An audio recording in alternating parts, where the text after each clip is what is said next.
नमस्ते आप सभी को। YouTube चैनल MD एजू हट पे आप सभी का हार्दिक स्वागत है। आप जानते हैं कि हम अपने इस YouTube चैनल के माध्यम से UGC नेट हिंदू अध्ययन की तैयारी कर रहे हैं और अभी तक हमने UGC नेट फरवरी 2023 में जो परीक्षा हुई थी UGC नेट की, उसके अब तक हमने 3 कक्षाएं ली हैं जिसमें हमने प्रश्नों की पढ़ा और उनकी व्याख्या की है। आज ये हम उससे आगे हम ये कक्षा कर रहे हैं, तो उम्मीद करता हूँ कि आपको हमारी कक्षाएं अच्छी लग रही होंगी हमारे और आपके लिए ये उपयोगी हैं। आप अपने दोस्तों के साथ, अपने साथियों के साथ वीडियो को शेयर ज़रूर करें। इसी उम्मीद के साथ चलिए आगे बढ़ते हैं। और आज का जो हमारा पहला प्रश्न है वो है कि श्रीमद् भगवद गीता के दूसरे अध्याय के अनुसार विषयों का ध्यान करने से क्या उत्पन्न होता है। जब हम विषयों के बारे में लगातार चिंतन करते रहते हैं तो क्या होता है, उसका क्या प्रभाव पड़ता है, ये इसमें कहा गया है। चलिए एक बार इसके बारे में पढ़ लेते हैं। पहले दूसरे अध्याय में क्या कहा गया है। ये दूसरे अध्याय का 62वां श्लोक आपके सामने है श्रीमद् भगवद गीता का। आप देख सकते हैं कि ध्यायतो विषयान पुंसः संगस्तेषुपजायते संगात संजायते कामः कामात् क्रोधो अभिजायते। तो विषयों के बारे में अत्यधिक चिंतन करने से पुरुष जो है वो उसकी उनमें विषयों में क्या हो जाती है, आसक्ति हो जाती है। सबसे पहले तो आसक्ति से का क्या होता है, कामना, इच्छाएं उत्पन्न होती है, तृष्णा उत्पन्न होती है। कामना से फिर क्या होता है, क्रोध उत्पन्न होता है। जब कामना की पूर्ति नहीं होगी तो क्या होगा, तो क्रोध उत्पन्न होगा। तो ये आप देख सकते हैं, ये श्लोक है भगवद गीता के दूसरे अध्याय का। तो इसके आधार पर अब हम देखेंगे तो श्रीमद् भगवद गीता के अनुसार विषयों का ध्यान करने से क्या होता है। एक तो आसक्ति होती है, काम अर्थात कामना उत्पन्न होती है, इच्छा उत्पन्न होती है, और फिर उससे क्या होता है, क्रोध उत्पन्न होता है। तो A, B और C जो है वो इसका उत्तर रहने वाला है। आगे देखते हैं। अगला प्रश्न हमारा है कि निम्नलिखित को कालक्रम के अनुसार व्यवस्थित कीजिए। ये यहाँ पर महाभारत, उपनिवेशवाद, मनोविश्लेषण, संरचनावाद और उत्तर आधुनिकतावाद ये विषय दिए हुए हैं। करें कि इनको सही क्रम में, इनको सही कालक्रम के अनुसार आपको व्यवस्थित करना है। तो एक बार इनके बारे में पढ़ लेते हैं हम, इनका क्या समय है। तो महाभारत जो है, महाभारत का समय 5000 से अधिक वर्ष है, 5000 प्लस वर्ष माना जाता है। मनोविश्लेषण जो है उसके लिए ये 1890 से 1900 का समय है। उपनिवेशवाद 20वीं शताब्दी का पूर्वार्ध है। संरचनावाद 1950 से 1960 और उत्तर संरचनावाद 1960 से 1970 के बीच में इनका उद्भव हुआ। तो इस आधार पर जब हम देखेंगे तो पहले नंबर पर महाभारत आएगा, दूसरे नंबर पर हमारा मनोविश्लेषण आएगा, तीसरे नंबर पर उपनिवेशवाद आएगा, और चौथे नंबर पर संरचनावाद, और 5वें नंबर पर उत्तर संरचनावाद। तो हमारा जो उत्तर होने वाला है इसका A, C, B, D, E ये आपका उत्तर इसका रहेगा। अगला प्रश्न हम देखते हैं इसी क्रम में। रामायण के निम्नलिखित कांडों को आरंभ से अंत तक क्रमबद्ध करें। अब ये यहाँ पर रामायण के कांड दे रखे हैं और करें कि उन रामायण के जो कांड हैं उन कांडों को इनके सही क्रम में लगाना है। ये ऊपर नीचे करके लगाए हुए हैं। तो आपके थोड़ा सा रामायण के कांडों के बारे में हम जानकारी ले लेते हैं। देखिए, रामायण में कुल 7 कांड हैं। बालकांड, अयोध्या कांड, अरण्य कांड, किष्किंधा कांड, सुंदर कांड, लंका कांड, और इसको युद्ध कांड भी कहते हैं, और एक है उत्तर कांड। तो बालकांड सबसे पहला कांड है, और इसमें क्या क्या विषय मिलते हैं पढ़ने के लिए ये भी जानना ज़रूरी है। ऐसा भी प्रश्न आगे पूछा जा सकता है, तो इसको आप नोट कर सकते हैं, या इसका स्क्रीनशॉट लेना चाहें तो आप ले सकते हैं। क्या करें कि बालकांड में श्री राम के जन्म, शिक्षा और विवाह तक की जानकारी है। अयोध्या कांड में राज्याभिषेक की तैयारी, राम के वनवास जाने की घटना हमें अयोध्या कांड में देखने को मिलती है।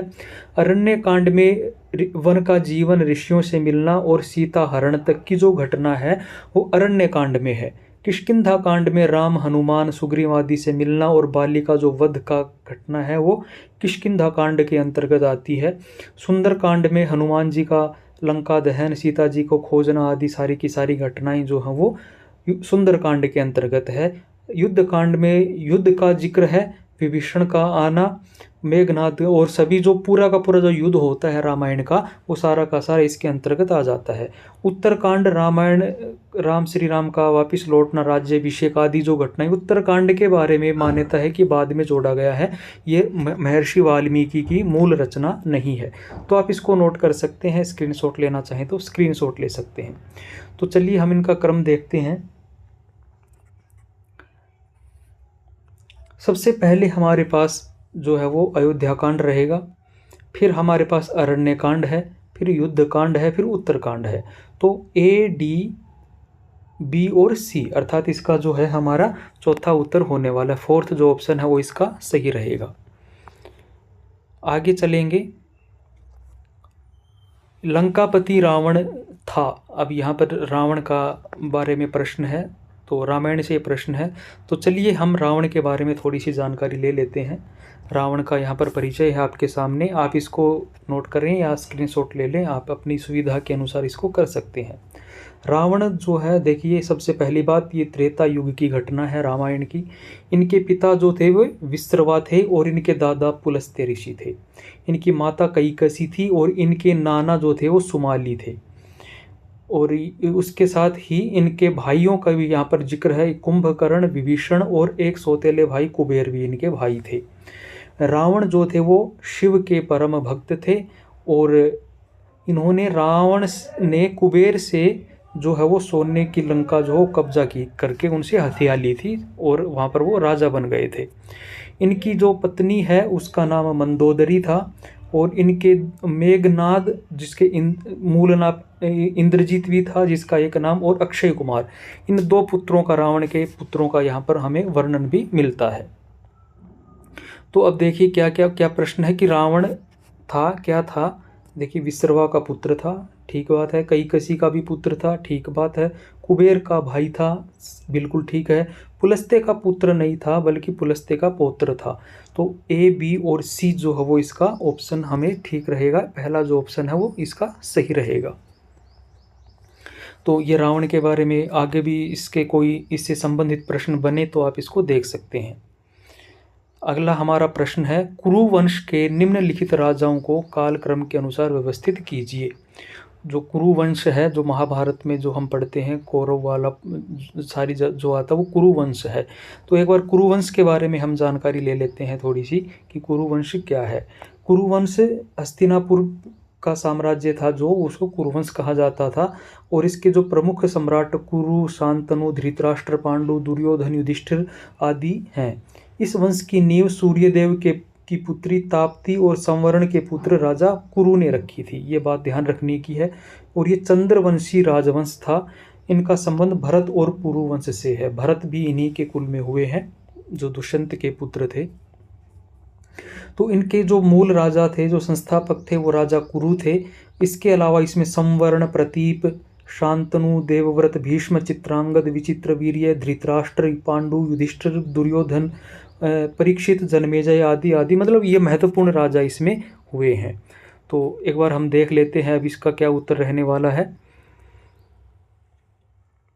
तो इसमें आप देखेंगे कि शांतनु हुए, शांतनु के बाद भीष्म हुए, भीष्म के बाद धृतराष्ट्र हुए और धृतराष्ट्र के बाद दुर्योधन हुए। तो ये जो क्रम है ये सही है, ए, बी, सी और डी इसी क्रम में ये आएंगे।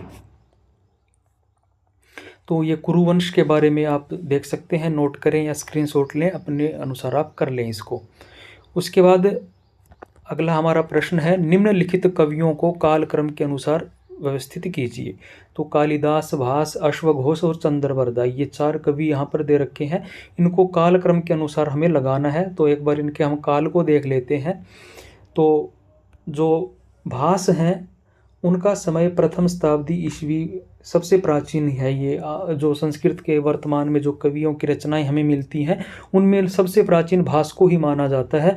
इनके 13 नाटक हमें मिलते हैं, ये बात याद रखने की है। ये इनकी रचनाएं हैं, प्रतिज्ञा, योगंधरायण, स्वपन, वासवदत्तम, चारुदत्त, मध्य व्यायोग, प्रतिमा नाटक, कर्णभार, दूध, घटोत्कच आदि इनकी ये रचनाएं हैं। ये याद कर, इनसे भी प्रश्न आगे बन सकता है। उसके बाद हमारे दूसरे नंबर पर अश्वघोष आते हैं, जो कि कनिष्क के समकालीन थे। इनकी ये बौद्ध मत के प्रचारक थे, तो इन्होंने बुद्ध चरितम, सौंदरनंद नामक 2 रचनाएं लिखी, और एक दो रचना इनकी और भी मिलती है जो अधूरी मिलती है, अप्राप्त है, अभी मिलती नहीं है, नाम उनका उल्लेख मिलता है। उसके बाद कालिदास हुए, इनका 4वीं-5वीं शताब्दी, ये चंद्रगुप्त द्वितीय और विक्रमादित्य के समकालीन इनको माना जाता है। इनकी रचनाएं रघुवंश, अभिज्ञान शाकुंतलम, मेघदूत, ऋतु संहार, विक्रम और वशीय कुमार संभवम, इनकी 7 रचनाएं हमें मिलती है महाकवि कालिदास की। महाकवि कालिदास जो हैं वो संस्कृत के एक बड़े ही प्रसिद्ध कवि हैं।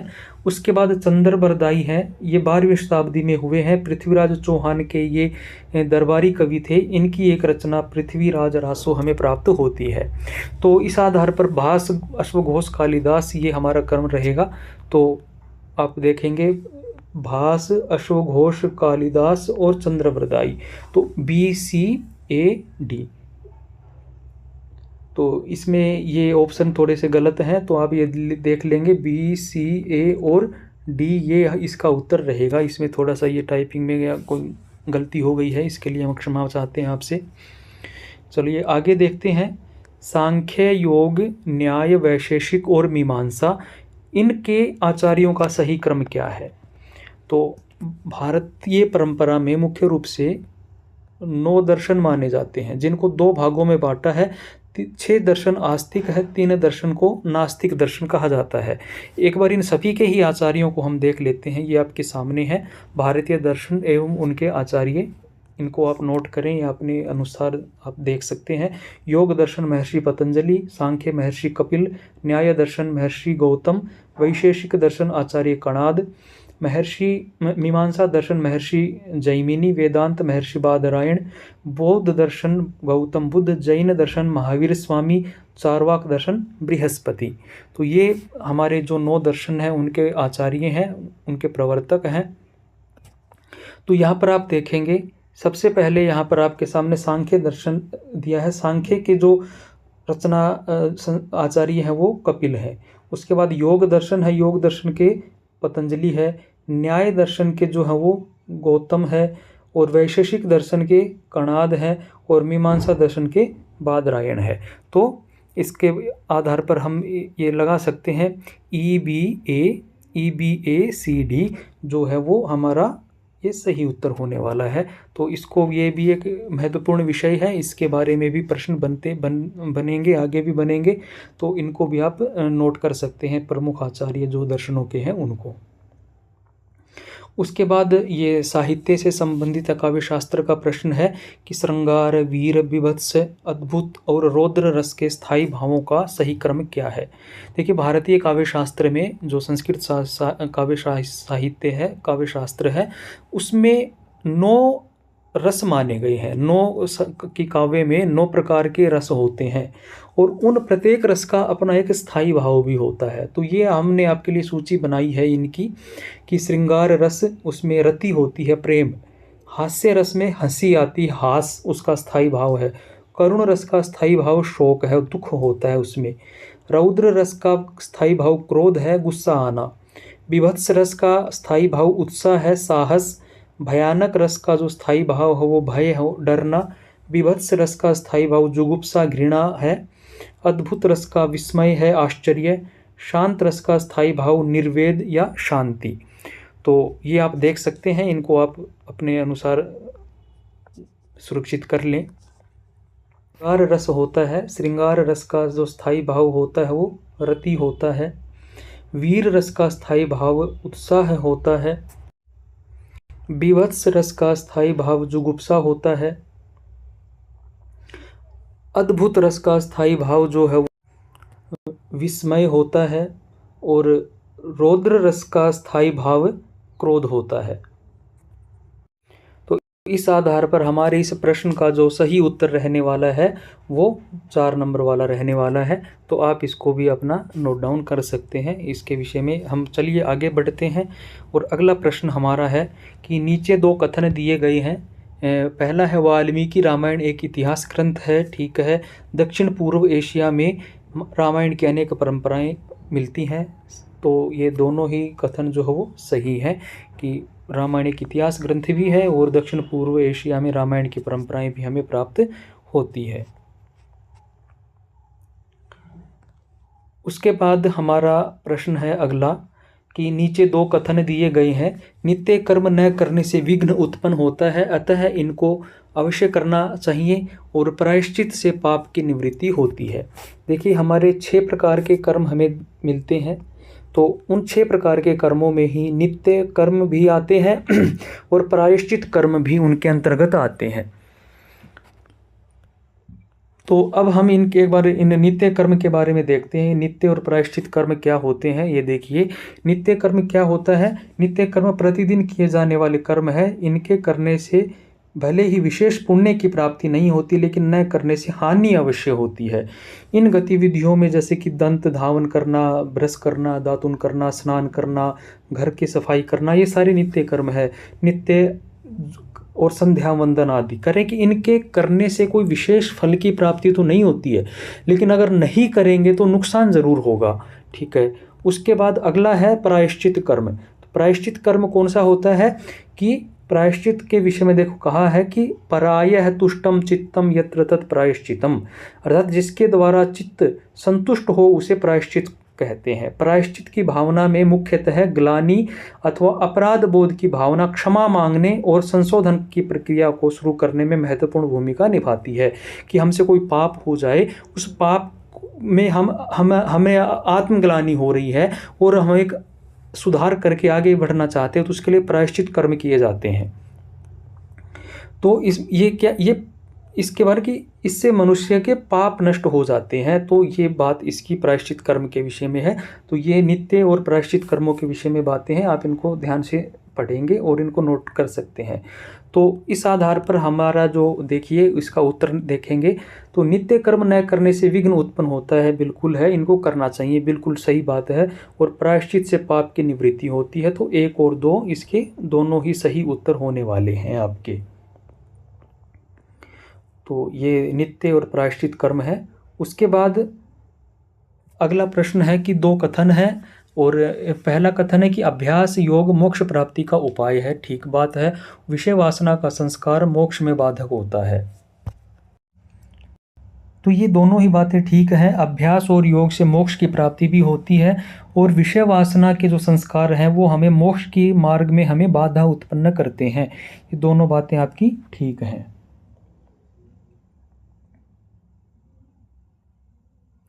अगला प्रश्न है हमारा, आप देखिए, देवदत्त शुद्ध भाषा का प्रयोग करता है क्योंकि उसने व्याकरण शास्त्र का अध्ययन किया है। व्याकरण शास्त्र सटीक व्यक्ति को सटीक एवं शुद्ध भाषा उपयोग करने हेतु प्रशिक्षित करता है। तो दोनों बातें ठीक हैं कि किसी ने व्याकरण शास्त्र का अध्ययन किया है तो ही वह शुद्ध भाषा का प्रयोग कर सकता है, और व्याकरण शास्त्र जो है वो शुद्ध भाषा के प्रयोग में प्रशिक्षित करता है। ये बात ठीक है। तो ये इसके साथ इसके बाद जो है इसमें पेपर में एक पैराग्राफ आते हैं 2 10 5 नंबर के, उस 5 क्वेश्चन उनमें पूछे जाते हैं, उनके आधार पर पैसेज आते हैं। तो उनके लिए भी हम विशेष वीडियो बनाएंगे। अभी हम केवल MCQ जो क्वेश्चन है उन्हीं की वीडियो बना रहे हैं।